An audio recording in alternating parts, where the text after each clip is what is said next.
방금 말씀하신 것처럼 경기도에서 이런 문제들이 많이 그런 유치원들이 적발이 된 것은 네. 그만큼 교육청에서 감사를 잘했기 때문이다. 다시 말하면 네네. 광주시 교육청이나 이 전라남도 교육청에서 지금 이 유치원에 대한 부분들도 많이 지금 감춰져 있는 부분이 있을 개연성이 있다라는 말씀 아니겠습니까?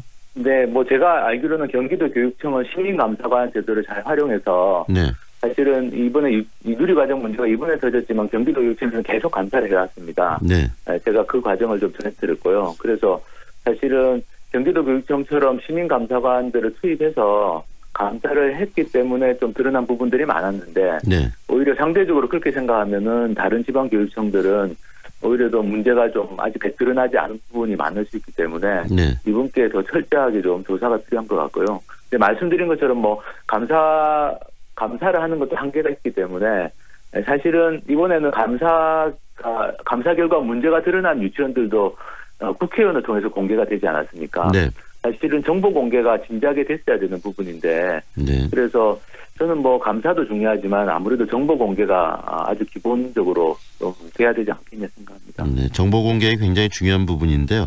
이렇게 네. 세금 도둑을 잡아라 활동을 하시면서 이 여러 가지 문제점들도 적발하셨을 텐데 정부의 네네. 이런 돈들이 세금들이 네. 잘못 쓰이는 경우 우리 지역에서 좀 대표적인 경우가 있다면 어떤 경우가 있는지 이 유치원 경우를 말고 좀 케이스를 좀 이야기해 주시겠습니까?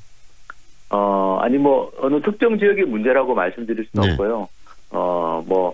아까 말씀드린 것처럼 이제 정부에서 직접 쓰는 돈 중에는 최근에 특수활동비나 업무 추진비 이런 돈들이 문제가 되고 있고 그 중에 일부는 이제 언론에 보도되는 것처럼 좀 잘못 쓰이는 사례들이 드러나고 있고요. 네. 그리고 지역에서도 아주 여러 가지 뿌리 깊은 문제들이 많이 있습니다. 대표적으로는 소위 말하는 간변단체에 지원되는 보조금 같은 것들이 네. 계속 논란이 되고 있고요.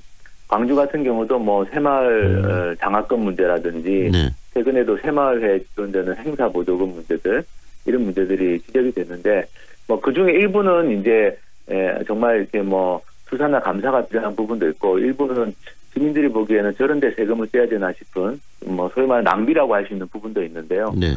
어쨌든 이게 특정한 지역이나 정부 기관의 문제가 아니라 전체적으로 다 퍼져 있는 문제라고 생각합니다. 세금이 줄줄 새고 있다라는 이야기로 들리기도 합니다. 그런 부분들을 근본적으로 막아내기 위해서 아까 감사 기능을 좀 강화할 필요성이 있다고 했는데 구체적으로 어떤 방식으로 좀 강화할 필요가 있고요. 또 아까 말씀하신 것처럼 정보 공개를 더 확대할 필요도 있다고 했는데 관련해서 우리 사회가 이런 부분을 좀 체계적으로 잡아내고 문제점들을 근본적으로 예방할 수 있는 방법을 좀 제시해 주시죠. 네. 감사는 아까 말씀드린 것처럼 최대한 감사의 독립성이나 좀 전문성을 보강할 필요가 있는데요. 그러기 위해서는 좀 시민감사관 같은 제도가 형식적이지 않고 좀 실효성 있게 운영되는 게 좀 필요하다고 봅니다. 그리고 정보 공개와 관련해서는 지금 정보 공개를 아주 불합리한 이유로 거부하더라도 이 제재하는 조항이 없습니다.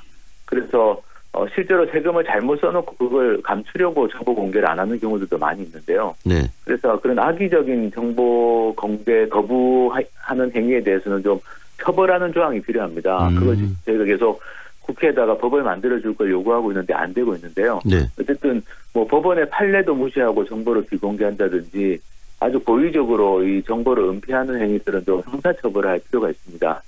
그리고 앞서 말씀드린 것처럼 이제 이미 잘못 쓴 예산이 적발된 경우에는 환수가 돼야 되는데요. 네. 환수 조치가 제대로 안 되는 경우들이 많습니다. 그래서 시민단체에서 주장하는 거는 미국이나 외국의 사례를 보면 시민들이 이 예산의 어떤 부정행위나 낭비 행위에 대해서 소송을 해가지고 시민들이 직접 환수를 할 수 있도록 하는 제도가 있거든요. 네.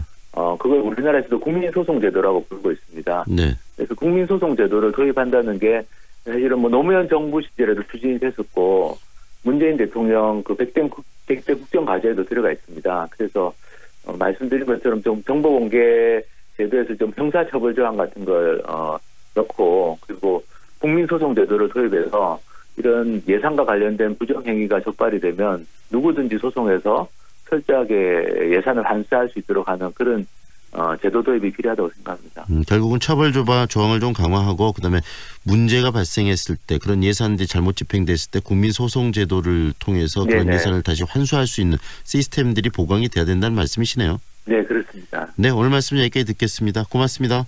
네, 감사합니다. 지금까지 세금 도둑 잡아라 이 공동대표로 활동하고 있는 하승수 변호사와 함께했습니다.